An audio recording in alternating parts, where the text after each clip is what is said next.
வெள்ளைக்கொம்பன் விநாயகனது பேரொரு கருணையினாலே எல்லாம் நலமாக நிகழட்டும். எப்போதெல்லாம் ஒரு கல்வி தடைபடுகிறதோ அல்லது பாடம் சொல்லித் தருகின்ற முயற்சி தடைபடுகிறதோ அப்பொழுது ஸ்ரீ சுகபிரம்ம மகர்ஷி ஒரு மந்திரத்தை சொல்வார். ஸ்ரீ வித்யா ரூபிணி சரஸ்வதி சகலகலாவல்லி சாரபிம்பாதரி சாரதா தேவி சாஸ்திரவல்லி வீணா புஸ்தகதாரிணி வாணி கமலபாணி வாக்தேவி வரதாயகி புஸ்தகஸ்தே நமோஸ்துதே 3 முறை சொல்ல வேண்டும். சொல்லிவிடலாம். ஸ்ரீ வித்யா ரூபிணி சரஸ்வதி சகலகலாவல்லி சாரபிம்பாதரி சாரதாதேவி சாஸ்திரவல்லி வீணா புஸ்தகதாரிணி வாணி கமலபாணி வாக்தேவி வரதாயகி புஸ்தகஸ்தே நமோஸ்துதே. ஸ்ரீ வித்யா ரூபிணி சரஸ்வதி சகலகலாவல்லி சாரபிம்பாதரி சாரதாதேவி சாஸ்திரவல்லி வீணா புஸ்தகதாரிணி வாணி கமலபாணி வாக்தேவி வரதாயகி புஸ்தகஸ்தே நமோஸ்துதே. அம்மா சரஸ்வதி, எங்களது இந்த ஜோதிட பயணம் தடையில்லாமல் செல்வதற்கு உன் அருள் வேண்டும். என் நாவில் விற்றிருந்து எனக்கு வழிகாட்டு, வழித்துணையாக நில்லம்மா என்று வேண்டிக்கொண்டு மீண்டும் நமது வகுப்புகள் ஆரம்பமாகின்றன. இன்று நாம் சனிக்கிழமையிலே பேசுகின்றோம். சனிக்கிழமை என்றால் சனீஸ்வரர் மாலை நேரத்தை குறிப்பவர், வலியை குறிப்பவர், வேதனையை குறிப்பவர், கர்மாவை குறிப்பவர், வேலை செய்யக்கூடிய தொழிலாளர்களை குறிப்பவர், நல்லெண்ணெயை குறிப்பவர், காலபுருஷ தத்துவத்திலே 10ஆம் இடம் 11ஆம் இடம் என்று சொல்லக்கூடிய வகையிலே மகர கும்பத்தை குறிப்பவர். மேலும் நட்சத்திர கூட்டங்களிலே பூசம், அனுஷம் மற்றும் உத்திரட்டாதியை ஆள்பவர் சனீஸ்வரர். இந்த சனீஸ்வரர் என்பவர் சாயானந்தனன். எவ்வாறு நமது நிழல் நம்மை விட்டு விலகுவதில்லையோ அதுபோல கர்மாவும் நம்மை விட்டு விலகுவது கிடையாது. இன்று பேசிக்கொண்டிருக்கக்கூடிய நன்னாள் என்று சொன்னால் அது பஞ்சமி. பஞ்சமி என்று சொன்னால் பஞ்சோபசார பூஜையை ஏற்கக்கூடியவள் பராசக்தி மட்டுமே. அந்த பராசக்தியின் பேரொருட்கருணையினாலே, அன்னை சரஸ்வதியின் பேரொருட்கருணையினாலே சதய நட்சத்திரத்தை பற்றி சற்று சிந்திப்போம். சதய நட்சத்திரம் என்று சொன்னால் அது மேல் நோக்கிய நட்சத்திரம். சதய நட்சத்திரம் என்றால் 100 வைத்தியர்களை குறிக்கக்கூடிய நட்சத்திரம், ராகுவின் ஆளுமைக்குட்பட்ட நட்சத்திரம், ஒரு பெண் குதிரையை குறிக்கக்கூடிய நட்சத்திரம், கடம்ப மலரை குறிக்கக்கூடிய நட்சத்திரம், கடம்ப மரத்தையும் குறிக்கக்கூடிய நட்சத்திரம். இந்த சதய நட்சத்திரம் என்று சொல்லக்கூடியது பல்வேறு சிறப்புகளை பெற்றிருக்கிறது. பாலைவனத்திலே சதய நட்சத்திரத்தை வைத்துத்தான் அந்த காலத்திலே எண்ணெய் வளத்தை கூட கண்டுபிடித்தார்கள் என்றெல்லாம் வரலாறு உண்டு. இந்த கும்பராசியிலே 3 கிரகங்கள் உள்ளன: சனீஸ்வரர், சுக்கிரன் மற்றும் சந்திரன் இன்று. எனவே இன்றைய மாலை நேரத்திலே இவர்களை பற்றி பேசும்பொழுது நம் சிந்தனை எங்கே இருக்கும்? சந்திரன் எங்கே இருக்கிறதோ அங்கேதான் நம் சிந்தனையும் இருக்கும். எனவே the moon is where the mind is என்று சொல்லுவார்கள். அதேபோல விதி மதி கதி என்றும் ஜோதிடத்திலே சொல்லுவார்கள். எனவே இன்று சனீஸ்வரரை பற்றியும் மகாலட்சுமியை பற்றியும் பேசுவது மிக பெரும் நன்மையை தரப்போகிறது, நலத்தை தரப்போகிறது. அப்போது இதில் புரிஞ்சிக்க வேண்டியது என்ன அப்படின்னா, சதய நட்சத்திரத்தின் ஆட்சிக்குட்பட்டவர், அதை ஆளுபவர் வருணன். அதே போல் அவர் இருக்கக்கூடிய கும்பராசியை ஆளக்கூடிய மகரிஷிக்கு பெயர் ஜமதக்கினி என்றெல்லாம் ஒரு புரிதலை ஏற்படுத்தி கொள்ள வேண்டும். ஜமதக்கினி என்பவர் சிரம் அறுபட்ட நிலையிலே அவரது உடல் தகனத்துக்கு மேடைக்கு செல்லுகிறது. அந்த தகன மேடைக்கு அவர் எடுத்து செல்லப்படக்கூடிய உடலானதின் அந்த இது சொல்லுவாங்களே, இறுதி யாத்திரை செல்லக்கூடிய அந்த படுக்கை, அதன் முன் 2 கால்களாக பூரட்டாதியும் பின் 2 கால்களாக உத்திரட்டாதியும் இருப்பதாக நமக்கு ஒரு கருத்தாக, ஒரு குறியீடாக ஏற்றுக்கொள்ள வேண்டும். இதை ஆளக்கூடியவர் அஜேகபாதன் என்று சொல்லக்கூடிய ஒரு பாம்பின் தத்துவத்தையும் சொல்லுவார்கள். அது என்ன? நம்ம முதுகுத்தண்டின் குண்டலினியுமே ஒரு பாம்பின் வடிவத்திலே தான் இருக்கிறது. அதை நாம் அஜேகபாதன் என்று கருத்தில் கொள்ள வேண்டும். அப்போது இன்றைக்கி இருக்கக்கூடிய திதி தேவதை பேர் என்ன? வஹ்னி வாசினி.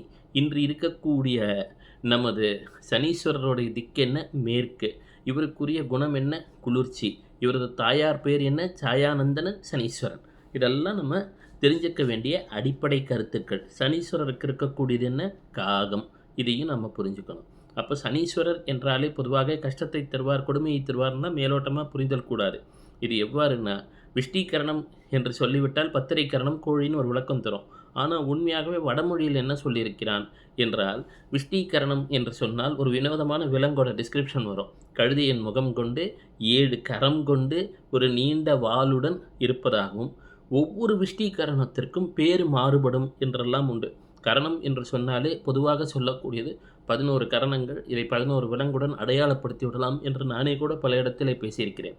எனினும் ஒவ்வொரு கரணத்திற்கும் வினோதமான ஒரு விலங்கை பற்றி கூட புராணத்திலே சொல்லியிருக்கிறார்கள். குறிப்பாக விஷ்டீகரணத்திற்கு என்று பல தேவதைகளை பற்றியும் சொல்ல இருக்கிறார்கள். கராலிகா என்றெல்லாம். மீண்டும் ஒரு வகுப்பிலே அவற்றை பற்றி காண துவங்குவோம். இன்று நாம் புரிந்து கொள்ள வேண்டியது, சதய நட்சத்திரம் என்றால் அதற்குரிய ஆட்சியாளர் ராகு, வருணதேவன். சதய நட்சத்திரம் என்றால் ஒரு 100 நட்சத்திரங்கள் இருக்கக்கூடிய கூட்டம். இது இருக்கக்கூடிய இடம் என்பது கும்பம். இது ஒரு மேல் நோக்கிய நட்சத்திரம். இதற்கான குறியீடு என்பது கடம்ப மரம்.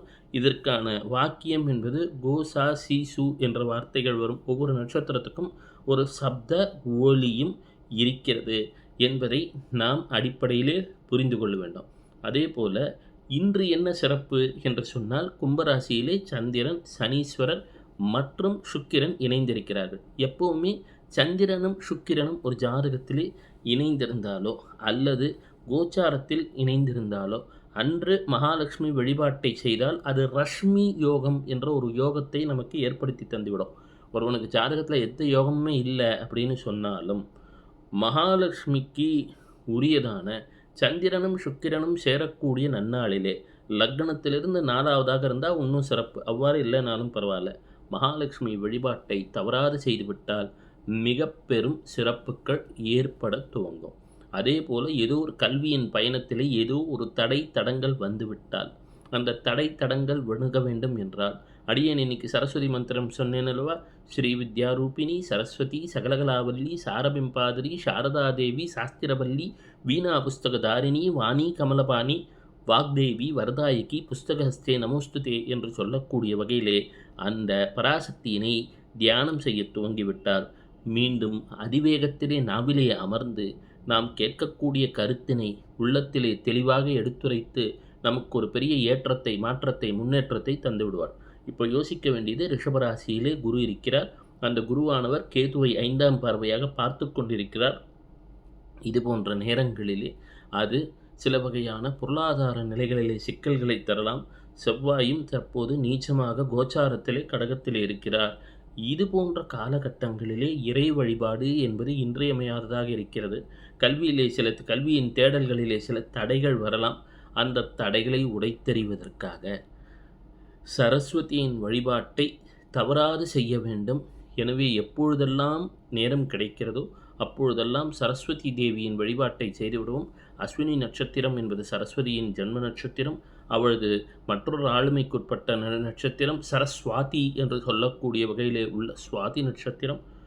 எனவே இன்று அன்னை சரஸ்வதியை மனதிலே தியானம் செய்துவிட்டு வகுப்பை துவங்குகின்றோம்.